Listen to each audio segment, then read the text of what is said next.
జై శ్రీరామ్.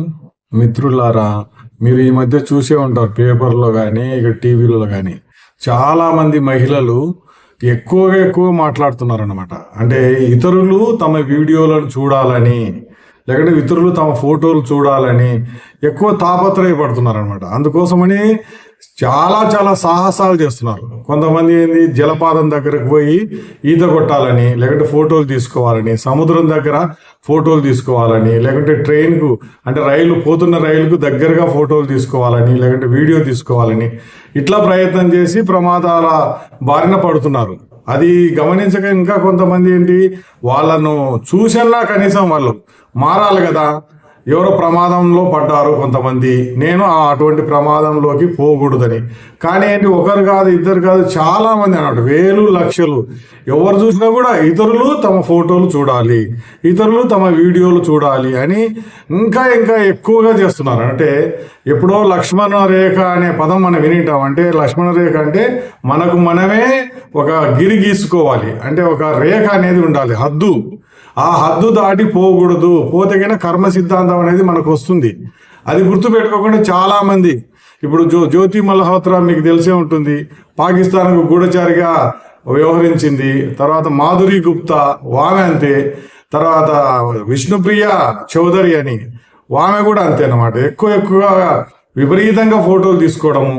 తర్వాత ఈ సమంత కానీ, తర్వాత నాగబాబు కూతురు కానీ ఇతరులు చూడాలి అని చెప్పి అంటే లైన్ దాటి పోవడం, ఆ గీత అనేది దాటి వెళ్ళిపోయినారు వాళ్ళు. అటువంటి ఫోటోలన్నీ కూడా ఇంటర్నెట్లో పెట్టి ఇప్పుడు ఏమంటారు, మేము ఆ ఫోటోలను మీరు ఎక్కడైనా ఉంటే తొలగించేసేయండి, మేము తొలగించేసాము అంటారు. కానీ ఎవరు కూడా ఆ పని చేయడం లేదు. అందరు కూడా ఇంకా ఆ ఫోటోలను ఇంకా ప్రచారం చేస్తూనే ఉన్నారు. సమంత ఏ విధంగా చేసింది, తర్వాత మేము కూడా అదే విధంగా చేస్తాము. తర్వాత నాగబాబు కూతురు నీహారిక ఎలా చేసింది, మేము కూడా ఇంకా 10 మందికి ఆ ఫోటోలను పంపించేస్తామని. తర్వాత శివజ్యోతి అనే యాంకర్ మీరు చూసే ఉంటారు కదా, ఎక్కడ తిరుపతి పోయి ఏం చేసింది, ఎక్కువ చేసింది. అంటే నా లిమిట్లో నేను ఉండనని చెప్పి లూజ్గా మాట్లాడడం, అంటే వంకర టింకరగా మాట్లాడడం. ఏదో వాళ్ళు 1000 రూపాయల టికెట్ లేకుంటే 5000 రూపాయల టికెట్ తీసుకొని వరుసలో నిలబడ్డారు, కానీ వాళ్ళకైతే ప్రసాదం ఇస్తే మేము బిచ్చగాళ్ళం అని చెప్పి మాట్లాడడం. ఇంకా ఇట్లా ఒకరు కాదు ఇద్దరు కాదు చాలా మంది ఉన్నారు అన్నమాట మహిళలు. తర్వాత కర్మ సిద్ధాంతం అనేది వస్తుంది అనమాట. మధ్యప్రదేశ్లో ఏంటి, రచన గుర్జర్ అనే ఒక మహిళ ప్రతిరోజు కూడా వాళ్ళ దగ్గర డబ్బులు ఇన్ని ఉంటాయి, మాకు బంగారు ఇంత ఉంది, మా దగ్గర వెండి వస్తువులు ఈ విధంగా, మా ఇల్లు ఈ విధంగా ఉంది, మా ఇల్లు ఊరికి ఇట్లా దూరంగా వెలుపలగా మేము కట్టుకుంటున్నాము అని ఇలా రకరకాలుగా కూడా వీడియోలు చేసేది. ఇన్స్టాగ్రామ్, ఫేస్బుక్, ఇంకా వాట్సాప్లో రకరకాలుగా పంపించేది అనమాట. ఇవి వాళ్ళ స్నేహితులే కాకుండా మనకు తెలుసు కదా, చాలా మంది పబ్లిక్ అయిన తర్వాత ఎవరైనా చూస్తారు, ఎవరైనా షేర్ చేస్తారు, అంటే ఇతరులతో పంచుకుంటారు. అప్పుడు ఏంటి, దొంగతనమే వృత్తిగా ఉన్న వాళ్ళు కొంతమంది ఉంటారు, వాళ్ళకు అవకాశం ఇచ్చినట్టు అయిపోయింది. వెంటనే వాళ్ళు ఏం చేశారు, ఇల్లు అడ్రస్ తెలుసు, ఎక్కడ బంగారు నగలు ఉన్నాయో తెలుసు, అన్ని తెలిసినప్పుడు ఏం చేసినారు, అదే ఇంటికి వచ్చి దొంగతనం చేశారు. దొంగతనం చేస్తే ఇంకా పోలీసులు తీసుకొని వచ్చి ఆ దొంగను మాకు అప్పచెప్పాలి, మాకు బంగారు ఆభరణాలు మాకు రావాలి, నేను రాష్ట్రపతి దగ్గరికి పోతాను అని పిచ్చిగా మాట్లాడడం ఇప్పుడు. కానీ అంతకుముందు ఏమాత్రం జాగ్రత్త తీసుకోకుండా ప్రవర్తించడం. లక్ష్మీదేవి మాకు ఈ బంగారు ఆభరణాలు ఇచ్చిందని ఒకరోజు పాట పాడడం. తర్వాత కొద్ది రోజులకి ఏమైంది, ఆ భగవంతుడు లేకపోతే ఆ లక్ష్మీదేవి ఆ బంగారు ఆభరణాలను తీసుకెళ్ళిందని అనుకోవాలి మనం. తర్వాత ఇంకొందరి మహిళలు ఏ విధంగా చేశారు, వాళ్ళ కర్మ సిద్ధాంతం ఏ విధంగా ఉంది అనేది నేను చెప్తాను.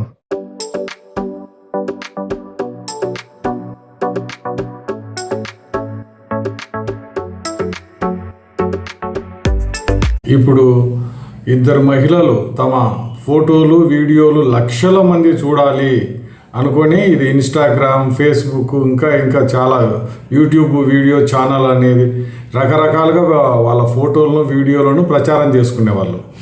ఒకరు ఏంటంటే జ్యోతి మల్హోత్రా, ఆమె ఎక్కడ పోయినా కూడా ఒక కెమెరామెన్ను తీసుకునేది, పాకిస్తాన్కు పోయేది, లేకపోతే ఇక్కడ టూరిస్ట్ ప్లేసెస్కి పోయేది, విహారయాత్రలని, లేకపోతే పుణ్యక్షేత్రాలకు, ఇట్లా రకరకాల ప్రదేశాలకు పోయి వీడియోలు తీసి పెట్టేదన్నమాట. ఇది బయటికి కనపడే భాగవతం అన్నమాట. తర్వాత లోపల ఏంటి, ఆమె పాకిస్తాన్కు గూఢచారిగా ఉన్నది.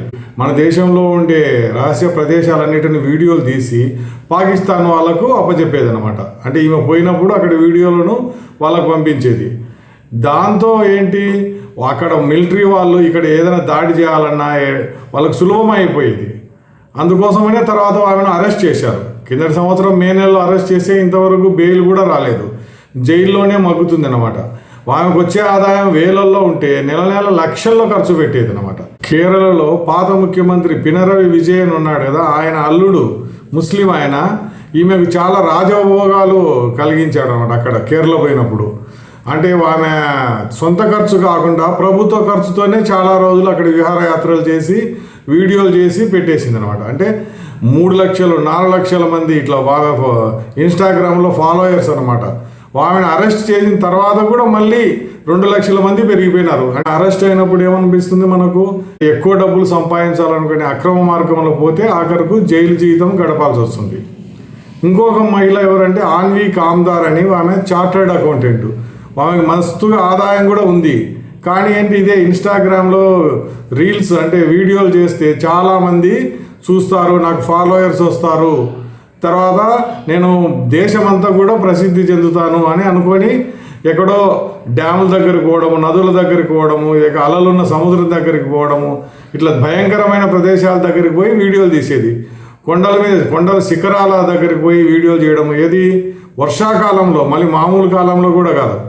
ఒకసారి అట్లనే మహారాష్ట్రలో ఒక చోట పోయి వీడియో చేయాలని ప్లాన్ వేస్తుంటే జారి లోయలో పడిపోయింది. అంటే జలపాతం దగ్గర వీడియో తీద్దాము, చాలామంది చూస్తారు, నాకు ఫాలోవర్స్ ఇంకా పెరిగిపోతారు ఆ ఉద్దేశంతో అనమాట వీడియో చేయాలని పోతే జారి పడిపోయింది, చనిపోయింది. శవాన్ని తీసుకురావాలంటేనే చాలా గంటలు పట్టేసింది. ఎందుకంటే లోయ లోతుగా ఉంది అనమాట. ఆ లోయ లోతుగా ఉంది కాబట్టి ఆమె శవాన్ని తీసుకురానికే చాలా కష్టపడాల్సి వచ్చింది అనమాట. ఎంతోమంది కష్టపడి శ్రమించి శవాన్ని తీసుకొని వచ్చారు. ఆ విధంగా ఆమె జీవితము ముగిసిపోయింది. అంటే నా ఫోటోలు నా వీడియోలు ఇతరులు చూడాలనుకుంటే ఏ విధమైంది, జ్యోతి మల్హోత్రా ఏమో జైల్లో మగ్గుతుంది, ఈమె ఏమో శవం అయిపోయింది.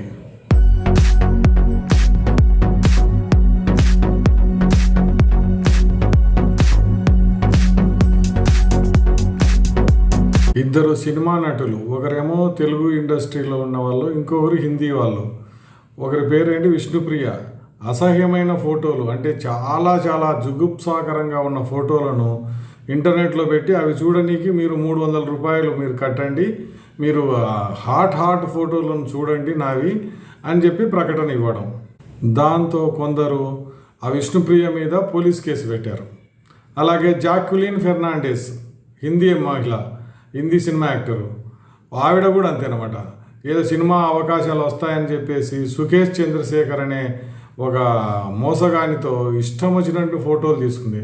అంటే ఆయన కారు కొనిచ్చాడని, లేదా నగలు కొనిచ్చాడని, ఇట్లా చాలా చాలా ఇంటిమసీ ఫోటోలు, అంటే దగ్గరగా అన్నమాట, ముద్దు పెట్టుకున్నట్టు ఇంకా రకరకాల ఫోటోలన్నీ తీసి ఇంటర్నెట్లో పెట్టారు. ఇప్పుడు ఆ ఫోటోలన్నీ తొలగించేసేయండి, మీ చెల్లెలు అనుకొని నన్ను తొలగించేసేయండి అని రకరకాల ప్రాధేయపడుతున్నది. ఆమె మీద కూడా పోలీస్ కేసు పెట్టారు.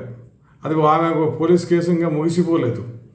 సరే, ఇది 2 విషయాలు ఏంటంటే, ఎక్కువ మంది మా ఫోటోలు చూడాలి, మా వీడియోలు చూడాలని వీళ్ళు అనుకొని ఈ విధంగా చేస్తున్నారు. ఏది వాళ్ళ శరీర భాగాలన్నీ కూడా చూపెట్టాలని. తర్వాత 3 అమ్మాయిలు, అంటే విశాఖపట్నం దగ్గర 3 అమ్మాయిలు అనమాట. ఏంటి, వాళ్ళు తడిసిన బట్టలతో వాళ్ళు వీడియో చేసి ఎక్కడో ఇంటర్నెట్లో పెడితే చాలామంది చూస్తారు, చాలామంది పొగుడుతారు అనుకొని వాళ్ళు ఒక చిన్న చెరువు దగ్గరికి వెళ్ళారు. చెరువులో ఈత కొడుతున్నప్పుడు, అంటే చెరువులో స్నానం చేస్తున్నప్పుడు ఫోటోలు లేక వీడియోలు తీసి ఎక్కడో ఇంటర్నెట్లో పెడితే, అంటే సోషల్ మీడియాలో పెడితే చాలామంది చూస్తారు, మమ్మల్ని పొగుడుతారు, మేము ఈ వీడియోలతో మేము ఫేమస్ అయిపోతాం 3 అని అక్కా చెల్లెలు 3 అక్కడ ఎక్కడో చిన్న గుంతలో దిగారన్నమాట, నీళ్ళున్న గుంతలలో. అంటే ఎగుడు దిగుడుగా ఉంటాయి, రాళ్ళు ఉన్నాయి. అంటే ఒక చోట 3 అడుగుల లోతుంటే ఇంకో చోట 10 అడుగులు లోతు ఉంటుంది అనమాట. దాంతో ఏంటి, ఇద్దరేమో కింద పడిపోయినారు, అంటే లోతైన గుంతలోకి వెళ్ళిపోయినారు. వెళ్ళిపోతే 3వ మహిళ కూడా ఏంటి, 3వ అమ్మాయి వాళ్ళిద్దరిని తీసుకురావాలని తను కూడా చేయి అందిస్తే 3 కూడా మునిగిపోయినారు, చనిపోయినారు. అంటే చూడండి, ఇతరుల కోసం ఏదో మేము ఫోటోలు తీసి పెడతాము, వీడియోలు తీసి పెడతాము అనుకుంటే జీవితం ఏమైంది, మన జీవితమే నాశనం అయింది. అది గమనించాలి చాలామంది. ఏంటంటే ఈ మహిళలు ఏంటంటే ఈ యువతులు, ఈ కాలం యువతులు అవన్నీ ఆలోచన చేయడం లేదు. ముందు ఏం జరుగుతుంది అని ఆలోచన చేయకుండా ఏదైనా సరే మనం ప్రసిద్ధి చెందాలి అంటే ఫేమస్ కావాలి ఏది సోషల్ మీడియా ద్వారా, దాని తర్వాత ఏమవుతుంది అది ఆలోచన చేయకుండా ముందుకెళ్తున్నారు. ఆ ఫోటోలు వీడియోలు ఏమో కానీ ప్రాణాలు పోతున్నాయి, పోలీస్ కేసులు వస్తున్నాయి. అది గమనించుకోవాలి మనం.